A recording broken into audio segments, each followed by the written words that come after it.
Olá, estamos aqui para mais um Apicast falando diretamente da COP30 na Agrosfera UPL dentro da AgriZone.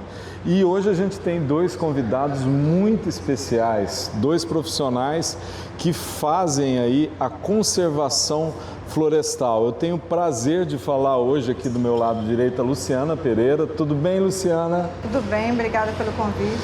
E aqui do meu lado esquerdo, Flávio Ogidos. Tudo bom, Flávio? Tudo ótimo. Obrigado, Rogério, pela oportunidade. E é uma honra falar com esses dois grandes profissionais, porque além de toda a admiração pela jornada de trabalho deles, pela conservação de florestas, são dois grandes amigos. E eu vou começar por você, Luciana. Conta pra gente um pouco da sua jornada na ABC Norte. O que você faz lá e o que é o projeto da ABC Norte aqui no estado do Pará? Perfeito, então vamos lá. Bom, a ABC Norte ela é uma empresa do Grupo Algar, né? E ela é detentora de uma propriedade, que é a Fazenda Pacajá, que tem 145 mil hectares de floresta em pé, né? Então, hoje eu sou executiva de florestas do Grupo Algar, então eu sou responsável pela área de floresta dessa propriedade e desenvolvo hoje, dentro dessa propriedade, atividade de manejo florestal sustentável associado a um projeto de carbono, entre outras atividades. Então, o trabalho que a gente desenvolve hoje lá de conservação permite com que a gente tenha, né, o desenvolvimento de atividades extremamente sustentáveis, e o projeto de carbono ele vai em linha com isso, né, um projeto de REDD+, né, que permite com que a gente tenha como adicionalidade o nosso programa socioambiental, que hoje, em linha com a conservação da floresta, permite com que a gente possa desenvolver as pessoas, desenvolver as comunidades, desenvolver um projeto muito legal, né, entendendo que a gente salva a floresta salvando as pessoas que vivem dentro dela, né? Então, dentro desse contexto, é esse o projeto. E, Luciano, eu tenho notícia que tem lá até uma movelaria especializada na elaboração de móveis de alto design com resíduo da floresta. É isso mesmo? Exatamente. Então, quando a gente faz o desenvolvimento do manejo florestal sustentável, a gente faz a colheita, né, ordenada de madeira, e parte dessa madeira colhida vira resíduo, né? Então, a gente está falando de troncos que são ocados, a gente está falando de galhos. E aí a gente traz hoje esse produto para dentro, né, da nossa movelaria, que é a Movelaria Pacajá, e dessa forma a gente consegue desenvolver uma linha muito bacana de móveis assinados pela natureza, né, porque são peças únicas, dentro da propriedade, que consegue gerar uma nova economia. E isso é muito bacana, porque quando a gente pensa em projeto de floresta, a gente está falando do uso múltiplo, né? Então, você poder agregar valor dentro da floresta através do uso múltiplo, né, de você trazer várias oportunidades, é o potencial que a gente tem hoje com esse projeto, né, que tem também a movelaria. Eu quero voltar contigo para você explicar para quem está em casa, porque você é especialista nisso, mas eu quero que você explique para quem está em casa daqui a pouquinho o que é o plano de manejo florestal e o quão complexo é fazer isso aqui na Amazônia. Perfeito. Mas eu vou com você agora, Flávio. Você que é um grande estudioso da conservação florestal, um RPPenista, membro da equipe que elaborou uma metodologia muito importante e também, né, representa o Cristalino, um grande projeto. Eu queria que você falasse um pouco de você e sobre esse projeto de conservação maravilhoso que é o Cristalino para a gente. Excelente, Rogério. A minha formação é jurídica, me especializei em direito ambiental, fiz um mestrado em conservação de biodiversidade e eu me dedico à conservação de florestas e principalmente em conservação em terras privadas, né? Aqui no Brasil, conhecendo experiências mundo afora. E essa lógica do projeto ABC Norte, que é o desmatamento evitado, ela é uma lógica que ela se aplica a uma faixa de áreas no Brasil, né? Notadamente o arco do desmatamento, ou arco da restauração, como eu prefiro chamar.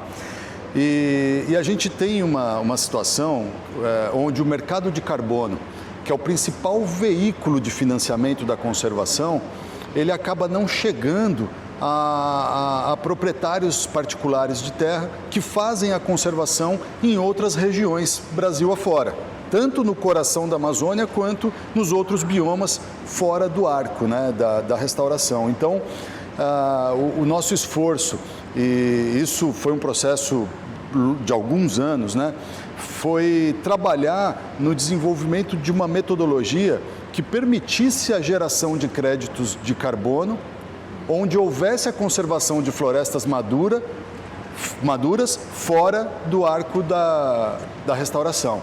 Então, a lógica, a gênese dessa metodologia é o trabalho que o MCTI desenvolve para o Inventário Nacional de Emissões.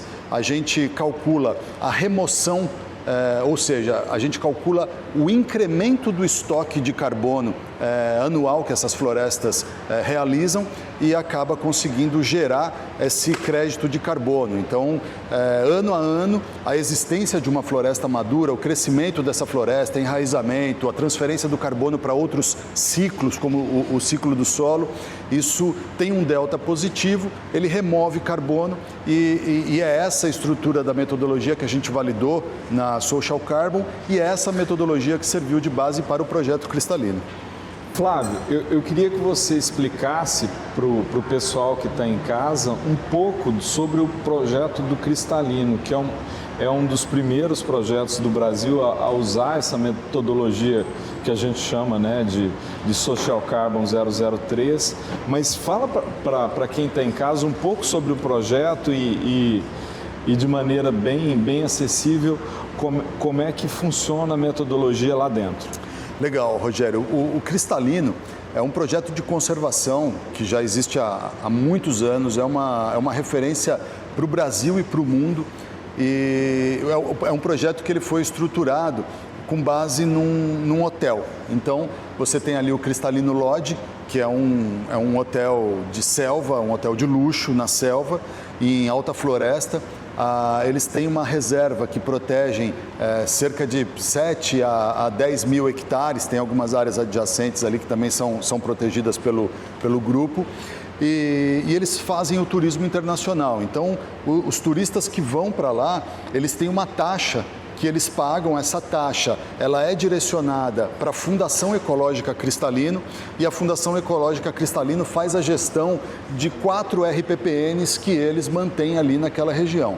Então, o Cristalino Carbon Removal Project é um projeto onde a gente olhou para todo esse contexto, né? Você tem um hotel, você tem uma fundação ecológica que já desenvolve uma série de ações de educação ambiental e de impacto social em toda aquela região.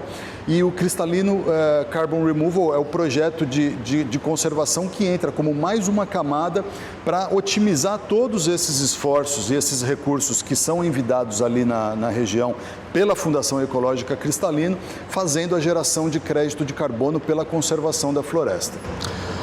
Voltando com você, Luciana, a gente sabe que a conservação de florestas no bioma amazônico é extremamente complexo e que o instrumento do manejo florestal sustentável, né, os usos dos recursos madeireiros e não madeireiros da floresta aqui é muito importante. Você poderia explicar para quem está em casa como é o manejo florestal aqui na Amazônia? Perfeito, Rogério. É muito complexo a gente falar, né, do uso de madeira, porque as pessoas... um ponto que é muito importante da gente sempre recordar é que todo mundo tem madeira em casa. Né? Todo mundo consome madeira, todo mundo tem um garfo, tem uma cama, tem uma cadeira de madeira, né? E a madeira vem da floresta, né? Então, eu acho que o grande desafio da Amazônia sempre foi a gente demonstrar que é possível desenvolver atividades econômicas de forma sustentável e o manejo florestal ele passa exatamente por esse viés. Entender que é possível a gente fazer a colheita ordenada de madeira, tirar esse produto e manter a floresta em pé, que eu acho que esse que é o resultado final do trabalho do manejo florestal. Então, o que consiste o manejo florestal hoje? O manejo ele passa por um plano maior, então a gente faz um plano estratégico de gestão, onde a gente pega a propriedade e a gente subdivide ela em média de 30 áreas ou 35 pedaços, partes que vão ser manejadas ao longo de 35 anos. Então, a cada ano eu trabalho um desses talhões, a cada ano eu trabalho um desses pedaços, onde por lei, por regra, a gente faz a colheita de 5 a 6 árvores a cada 1 hectare. Né? Então, o que é importante a gente trazer é que quando a gente vai fazer o inventário dessa floresta para a gente poder fazer a gestão dela, em cada 1 hectare, a gente tem, em média, 830 árvores maduras, que são árvores que têm o que a gente chama de rodo, né? 50 centímetros de rodo. Por lei, eu só posso cortar, né, colher árvores que são maduras e todo o restante abaixo de 50 centímetros permanece na floresta né, para garantir a perpetuidade dela, além de que eu inventario 830 e dessas eu colho 5, 6. Então fica todo o restante, 824 árvores, além de todas as menores de 50 que vão ficar lá. Aquele pedaço que eu colhi naquele ano, eu só volto daqui a 35 quando eu chegar no último pedaço. Luciana, eu vou até ressaltar esses números. É lógico que é aproximado, a metodologia tem algumas complexidades. Então, você tem mais de 800 árvores maduras em 1 hectare, você colhe 5 ou 6 e volta lá daqui a 30 ou 35 anos, Exato. É isso? O manejo florestal ele passa exatamente por um ciclo seguro, né, de preservação e proteção da floresta. Então, esse é o ponto. Então, o nosso ciclo ele é de 35 anos, então o ciclo do manejo ele passa pelos 35 anos, e aí eu sou responsável por cuidar por aquele pedaço que eu colhi naquele momento. Uma coisa que é importante destacar, tá, Rogério, é que a nossa intervenção é positiva. Naturalmente, as árvores mais maduras elas vão cair. Por quê? Porque é o ciclo da vida, né? A gente nasce, cresce, se reproduz ou não e morre. Então, essas árvores elas precisam ser retiradas para a abertura de clareiras na floresta, para que a luminosidade possa entrar e as espécies possam, né, ir em direção à luz e se regenerar. Então, isso é um processo natural, é um ciclo natural da floresta. Então, o manejo ele é a reprodução desse ciclo de forma positiva para que a floresta possa respirar, que ela possa, né, garantir essa perpetuidade e a sua preservação constante. Inclusive, você comentou aqui em off, enquanto a gente fazia a pauta, que a floresta bem manejada até gera mais crédito de carbono por conta dessa interação positiva na dinâmica da biomassa da floresta. Exato. Eu digo que a gente fala de crédito de carbono, tem mais de 20, 25 anos, né, que a gente tem discutido crédito de carbono, mas é uma pauta extremamente nova para muita gente, né? A COP30 esse ano veio justamente trazendo ênfase para a necessidade do crédito de carbono como uma ferramenta de conservação. Né? Então, quando a gente pensa no manejo, a gente está falando numa floresta aqui. Aí, por que eu falo isso? Eu falo isso porque a gente tinha alguns estudos que antigamente diziam que a floresta amazônica ela estava estagnada, então que ela não sequestrava mais nada, ou que ela ela estava, o que ela respirava, ela sequestrava e estava tudo, né, em stand-by. Então, a gente sabe que essas afirmações não são reais, elas não são verdadeiras, né? Mas assim, quando a gente tem uma floresta manejada, é uma floresta que está viva, né? A gente consegue ter a evidência presente da vivacidade da floresta e a gente tem esse ciclo ali de respiração constante, esse ciclo de renovação constante, que permite com que a gente perpetue a floresta, torne ela cada vez mais plena no espaço que ela ocupa, e além do fato de que, novamente, a gente está gerando uma economia para a floresta amazônica que faz sentido para a floresta amazônica. Então, acho que esse é o grande desafio. Como é que a gente olha? A gente tem a floresta, a gente vive, né, os grandes discursos do Save the Amazon, e isso é muito importante, mas como é que a gente salva a Amazônia se a gente não desenvolver as pessoas? Desenvolvendo atividades econômicas sustentáveis, e o manejo passa por isso, permitindo que a floresta seja preservada, a gente utiliza o recurso da floresta, mantendo a floresta em pé. Então, esse é o grande ápice do manejo florestal sustentável que a gente defende, que a gente realiza, e o projeto, né, da Fazenda Pacajá, ele traz evidências sobre isso, porque ele é real. A floresta está de pé, as pessoas estão preservadas, estão se desenvolvendo, estão vivendo naquele espaço, e a floresta está lá perpetuada para as futuras gerações. E isso abre um gancho muito importante para a gente visitar aqui sobre a relevância do setor industrial, das demais áreas do setor da economia brasileira, prestigiar a biodiversidade amazônica. E aqui eu posso dar um testemunho muito importante da UPL, porque ela é a primeira grande empresa do agronegócio brasileiro a ser carbono neutro. Ela vem numa jornada de descarbonização muito intensa, tendo reduzido em aproximadamente 30% suas emissões em menos de 5 anos, o que é bastante complexo, e fez questão de fazer um investimento na descarbonização, comprando os créditos de carbono tanto do Cristalino quanto da BC Norte Red Plus. Essa compra ela não é ao acaso. Toda a estrutura de compliance e meio ambiente da UPL fez um estudo sobre os melhores programas de carbono do Brasil, e a gente chegou até o ABC Norte Red Plus e ao Cristalino, e por isso hoje eu tenho a honra de receber a Luciana e o Flávio aqui. Então, muito da preservação desses projetos depende da qualidade dos compromissos de descarbonização de grandes empresas, como a Vale do Rio Doce, como a Microsoft, como a Netflix, que são grandes compradoras de crédito de carbono e prestigiam a bioeconomia amazônica. E a gente tem muito orgulho de dizer que a partir desse ano a UPL do Brasil passa a integrar esse rol de empresas que está comprometida com a conservação da Amazônia. Mas Flávio, você que tem uma vida de trabalho dedicada, qual a importância da remuneração desses serviços ambientais para viabilizar a conservação? Eu queria que você ressaltasse essa importância para quem está em casa, porque eu já sou um convertido, mas você tem espaço para discorrer sobre isso com quem está em casa. Legal, Rogério. E é importante esse ponto que você trouxe, que é o ponto da demanda, né? Os outros setores da economia olharem para esse movimento e prestigiarem esse tipo de projeto pela qualidade, pela integridade, por tudo que ele entrega, que vai além da remoção ou da redução de emissões de carbono na atmosfera. E tem um outro lado, que é o lado da oferta, e isso conversa muito com o produtor rural brasileiro, que na Amazônia, por exemplo, tem um compromisso de manutenção de 80% de reserva legal, e mesmo em outros biomas, né, onde as propriedades têm uma área de vegetação nativa, que muitas vezes na contabilidade, no final do ano ali, reais por hectare ano, é uma área que não está produzindo, né? E ela tem ali um risco, porque se cai um balão e pega fogo no direito ambiental, a responsabilidade é objetiva, o produtor ele está implicado ali com a recuperação dessa área. E aí a gente entra numa história, Rogério, de escala. E nem sempre uma propriedade de menor porte consegue acessar recursos do mercado de carbono.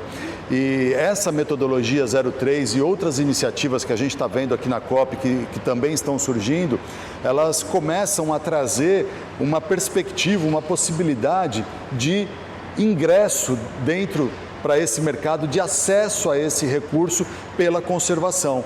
Então, o produtor rural, ele vai ter a safra dele, ele vai ter lá o ganho dele com a pecuária, ele vai ter o ganho dele da parte produtiva da propriedade, da commodity clássica, mas na área de conservação, ele vai poder desenvolver o crédito de carbono, ele vai poder desenvolver crédito de biodiversidade, ele vai poder desenvolver ações e projetos que remuneram a floresta em pé. Programas de pagamento por serviços ambientais, a gente tem política nacional disso, tem o TFFF, que é um fundo que está sendo bastante discutido aqui na COP. Então, quer dizer, é um caminho sem volta, é uma tendência que essas áreas sejam vistas, entendidas, reconhecidas como ativos e, a partir daí, valorizadas para que quem conserva seja devidamente remunerado. E nós estamos falando aqui com dois profissionais que são referência na conservação florestal, e tem algo que eu gostaria de destacar, e a gente não poderia não visitar isso, que é a dimensão humana, de compromisso das pessoas com essa causa. Luciano, o projeto que você dirige, né, você hoje é diretora de florestas da ABC Norte, uma empresa do Grupo Algar, recebeu recentemente um prêmio muito importante da Environmental Finance como melhor solução baseada na natureza do mundo. Conta pra gente como é que você se sente, mulher amazônica que financiou os estudos, dando aula aqui no entorno de Belém, na Ilha das Onças. Conta para mim, como que você se sente, para quem está em casa também, depois de toda essa jornada de esforço, se tornar uma referência mundial na gestão de ativos florestais e da conservação, sendo uma pessoa aqui tão comprometida com a história e com a conservação da Amazônia? Obrigada, Rogério. É uma coisa que é importante, assim, enquanto história, é que a floresta ela faz parte da nossa vida. Por a gente viver na Amazônia, por a gente estar dentro do estado do Pará, a gente tem a floresta como quintal de casa, né? Então a gente convive com a floresta no dia a dia. Porém, durante muito tempo, quando a gente vai buscar nossas formações, muitas das vezes a gente tem aquela formação de buscar outras alternativas para poder, de uma certa forma, sair desses espaços, né? E uma coisa que é muito bacana com relação à questão de você cuidar da floresta, eu digo que cuidar da floresta é propósito de vida. Você não cuida da floresta se você não tiver isso como propósito, porque é um legado que você deixa. Você não cuida só para você, você cuida para um todo. Então, isso, de uma certa forma, movimenta, né, os nossos sonhos, os nossos desejos de ser cada vez mais assertivo para que a gente viva esse propósito no dia a dia e acaba se resultando numa entrega muito positiva. No caso específico da Fazenda Pacajá, que é uma floresta que eu já cuido há quase 10 anos, né, vai completar 10 anos que a gente começou essa jornada, e de cuidar dessa floresta especificamente, é muito bacana de ver quando a gente recebe um reconhecimento desse, que é um prêmio que ele é isento, né? A gente não sabe quem julga especificamente, são pessoas que foram acessar os documentos e a gente entender que efetivamente a gente tem um projeto de alta integridade. No Brasil. No Brasil, né? E sendo reconhecido a nível mundial como o melhor projeto de carbono de alta integridade por tudo que ele representa e por tudo que ele entrega para as pessoas. Então, para mim, enquanto mulher, né, à frente de um projeto gigante, enquanto amazônica, enquanto profissional, enquanto ser humano, enquanto mãe, eu entendo que o meu legado está sendo preservado, estou deixando a floresta em pé para as futuras gerações, né, e a gente consegue trazer visibilidade e credibilidade, que a floresta em pé tem valor, né, ela não tem preço, ela tem valor. A gente agrega valor todos os dias com todas as atividades que a gente desenvolve e a gente efetivamente, por meio de preservar a floresta, né, de conservar a floresta, a gente consegue mudar a vida das pessoas que são tocadas pelo projeto. Luciana, e tem um ponto para quem está em casa que talvez as pessoas não tenham noção do tamanho dos projetos de conservação da Amazônia. Você lá na Fazenda Pacajá, comparado a um município, que tamanho é a floresta que você cuida? Tá, a Fazenda Pacajá ela tem mais de 145 mil hectares de floresta em pé. Então, oficialmente, nós somos maior do que o município de São Paulo, né? E a gente é maior do que alguns países do mundo. Então, a gente é muito grande, né, enquanto propriedade, né, de floresta em pé, né, no meio da Amazônia, na beira do rio, tendo um desafio diário, né, de trazer visibilidade para a importância desse espaço e para a real possibilidade de gerar uma atividade econômica sustentável no meio da Amazônia. Flávio, você também é outro exemplo de engajamento da conservação, além da sua dedicação ao desenvolvimento de novas metodologias, de novos ativos, você empenhou parte do seu patrimônio pessoal sendo sócio de uma RPPN. Conta pra gente um pouco do que é uma RPPN e por que você tomou essa decisão para a sua vida. As RPPNs são as reservas particulares do patrimônio natural.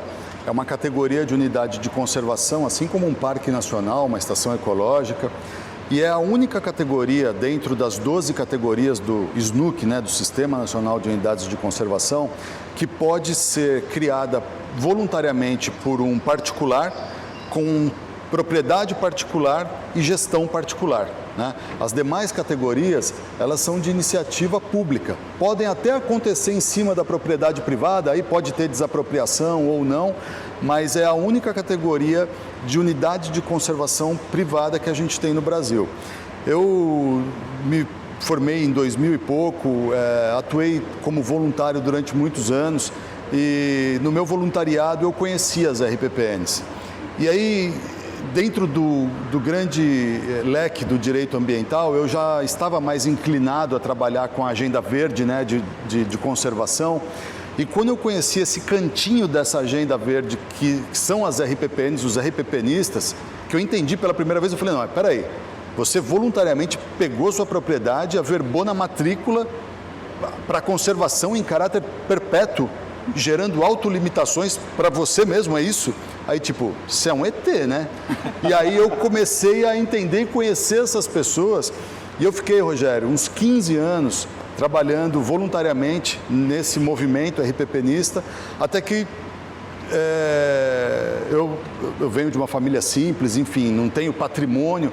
E a primeira oportunidade que eu tive de comprar alguma coisa, surgiu o seu Silvio na minha frente ali, era uma área de floresta na Serra da Mantiqueira. E eu não tinha o dinheiro para comprar a área, juntei com mais uns amigos, não sei o quê, foi minha primeira grande compra, assim, uma RPPN, né? E aí, mas você é maluco, por que você fez isso? Eu tenho um filho de 5 anos, eu acho que isso eu não tinha ainda quando eu criei a RPPN, mas eu acho que isso só reforça essa importância, né? Você falou como mãe, a gente como pai, pensando que a gente está aqui de passagem e a nossa responsabilidade é deixar o lugar que a gente visitou melhor do que a gente encontrou minimamente, né? Então é esse um pouco do esforço da gente saber que, por mais que seja uma contribuição pequena, a gente está deixando e talvez inspirando outras pessoas e outras gerações a cuidar disso aqui tudo de uma forma diferente.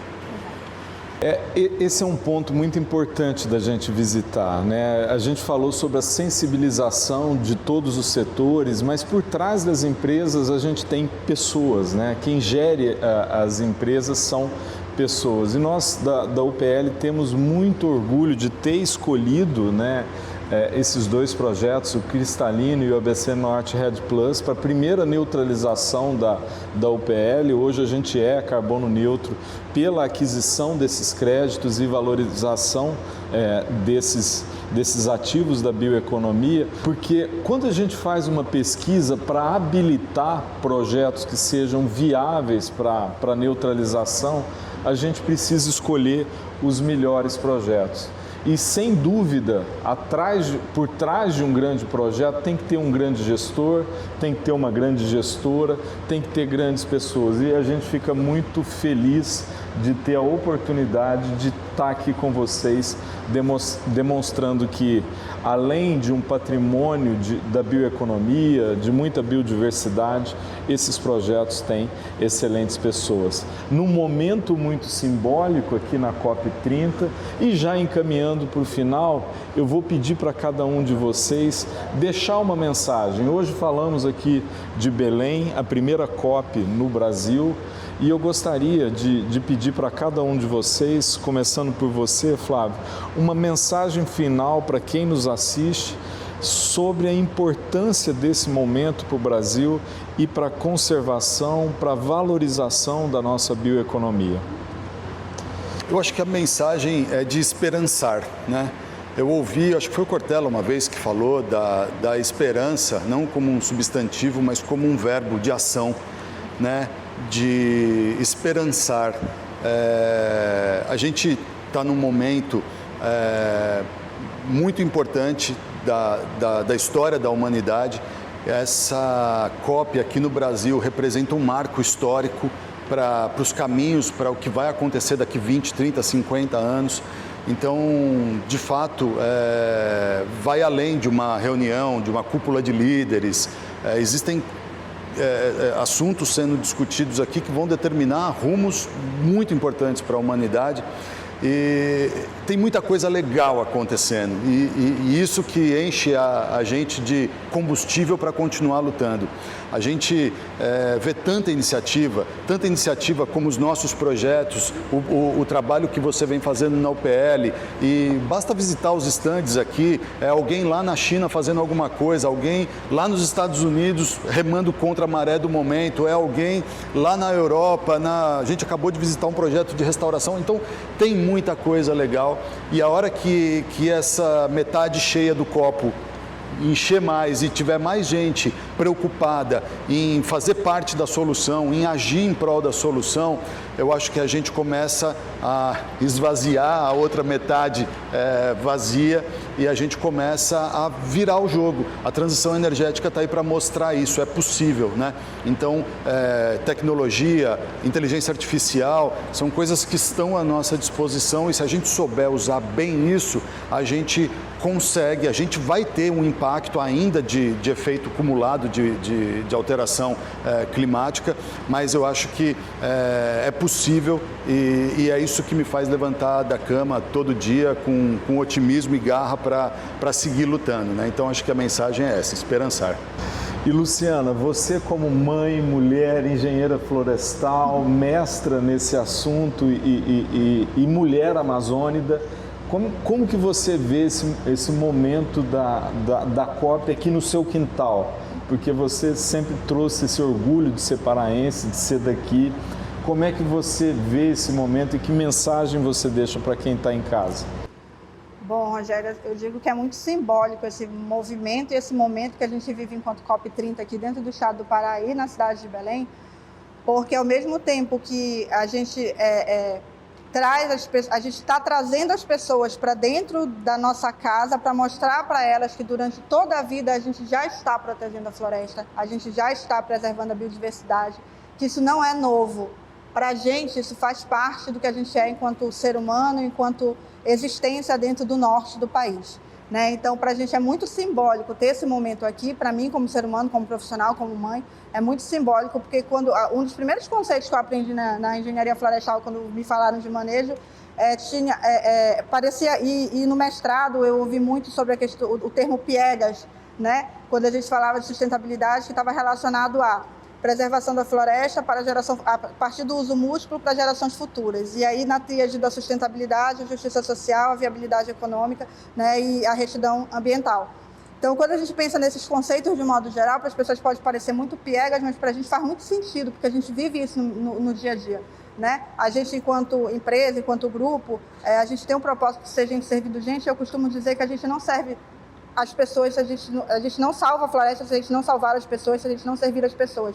Então, se a gente servir a gente, passa por esse propósito, né, de realmente cuidar. Então, quando a gente tem uma COP simbólica no meio da Amazônia para enxergar que sim, é possível preservar a floresta, é possível desenvolver a floresta e agregar discussões que possam contribuir para a gente ser mais efetivo, para a gente ir além, trazendo visibilidade, né, para a gente ter uma COP no meio da Amazônia, onde as pessoas possam enxergar efetivamente o que vem sendo feito, né, diariamente por todos aqueles que aqui, né, já estão a vida toda, mas também permitindo que o Brasil realmente discuta mudanças climáticas e entenda, né, que é necessário discutir, é necessário pensar as gerações futuras, é necessário trazer justiça social dentro desses espaços, é necessário ter retidão ambiental, que é possível ter viabilidade econômica com retidão ambiental, né, e com isso trazer essa discussão para o dia a dia das pessoas. Não é só questões pontuais, tem muita coisa pontual que a gente faz que são importantes para esse processo, mas ela é muito maior, porque a gente está falando de um contexto global, as mudanças climáticas estão aí, né? O sul do Brasil está sofrendo o que está sofrendo,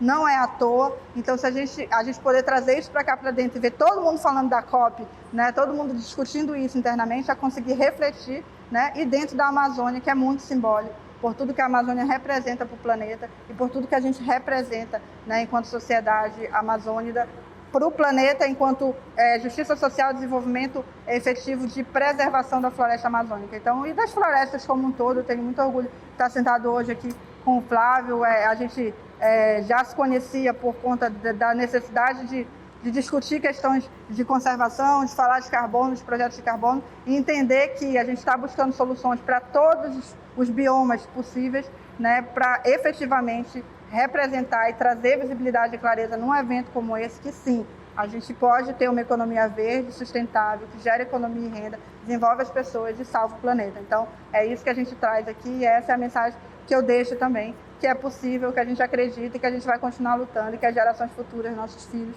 vão poder acessar tudo isso, porque é o legado que a gente está deixando para eles.